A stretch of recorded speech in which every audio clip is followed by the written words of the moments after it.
Salut les amis. Voilà, l'idée début d'une série de vidéos. Je vais essayer de faire des vidéos assez régulièrement pour pas perdre un peu le rythme, pas perdre le fil. Série de vidéos sur un ensemble de réflexions que j'ai eues sur le monde, un ensemble de connaissances que j'ai découvert à travers de mes recherches. Un constat un peu pas toujours facile sur les circonstances de notre vie aujourd'hui sur cette planète et à cette période, à cette époque, et surtout des solutions. Alors je ne trouve pas moi des solutions, mais je trouve qu'on a des solutions pour tout. Et donc quand je fais une recherche, quand je trouve un problème, je cherche à trouver quelle solution on a trouvé, l'humanité, les humains, pour résoudre ce problème. Donc il y a plein de problèmes et il y a plein de solutions. Donc aujourd'hui, on ne va pas se poser la question si on est complotiste ou quoi que ce soit. Aujourd'hui, je pense réellement qu'il y a une petite frange qui pense à court terme et dont la volonté est de faire du profit, peu importe les conséquences. Et ce système dans lequel on vit, le système capitaliste, pousse ces gens-là à aller vers du court terme, vers du profit. Et pour cela, c'est plus intéressant de nuire à la santé d'autrui. Je m'explique. Aujourd'hui, si je me débrouille bien, je suis en bonne santé, j'ai des amis, j'ai un cadre de vie agréable, mes enfants vont dans une école intéressante, avec une pédagogie intéressante, je veux dire. J'ai une espérance de vie de 80 ans, toujours, on va rester sur une espérance de vie traditionnelle, mais de 80 ans en bonne santé. C'est-à-dire que j'ai pas besoin de 1001 médicaments, 1001 opérations, pas besoin de tout ça.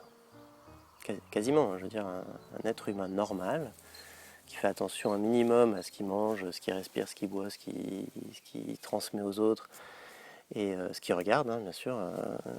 La pensée est très importante. Donc ce que l'on consomme, même psychiquement, est important pour notre bonne santé. Donc si on reste sur ce principe-là, je n'enrichis pas les firmes pharmaceutiques, je n'enrichis pas l'agroalimentaire, je n'ai pas de problème relationnel, donc je n'ai pas besoin d'aller voir quelqu'un que je paye pour lui raconter mes petits soucis, mes rêves un peu chelous, etc.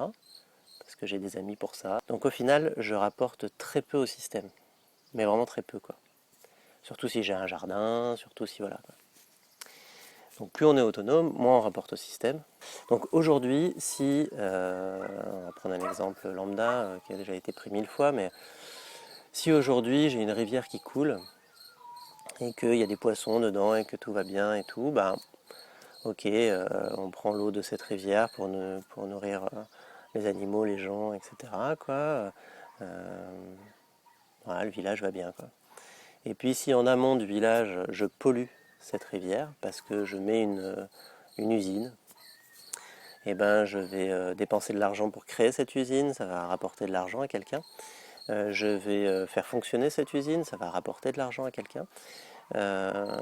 Cette usine va avoir des polluants qu'elle va déverser dans l'eau.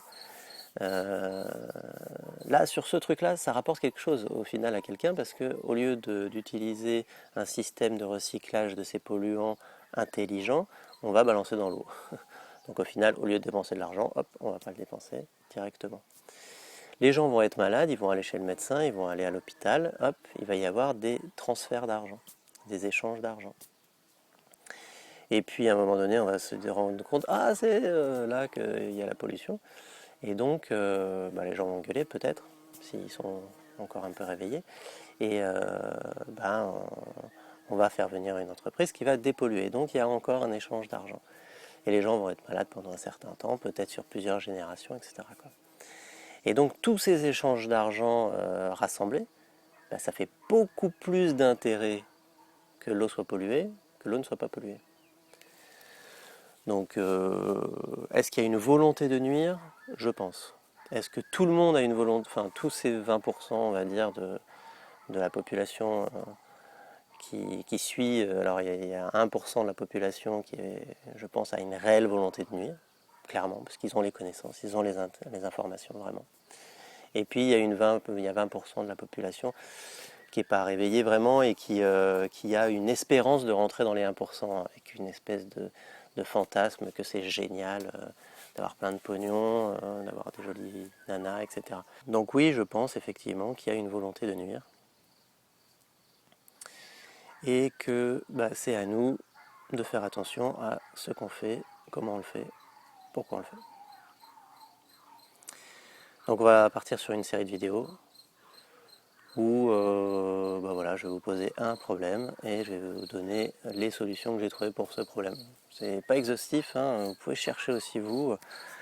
Des problèmes, il y en a plein. Il y en a plein auxquels j'ai pas forcément pensé.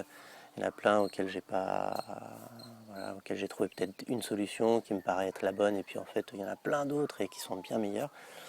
Donc ça, après, c'est à vous de voir, c'est à vous de chercher.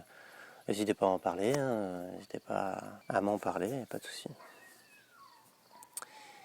Voilà, j'espère pas avoir été trop long.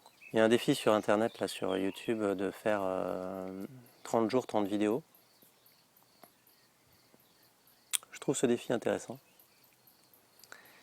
Est-ce que c'est ma première d'une série de 30 jours, 30 vidéos? Peut-être. Ouais, peut-être. Sur ce, à ciao les amis. Et n'oubliez pas, comme dit Hervé Cove, à suivre d'ailleurs, la vie est belle.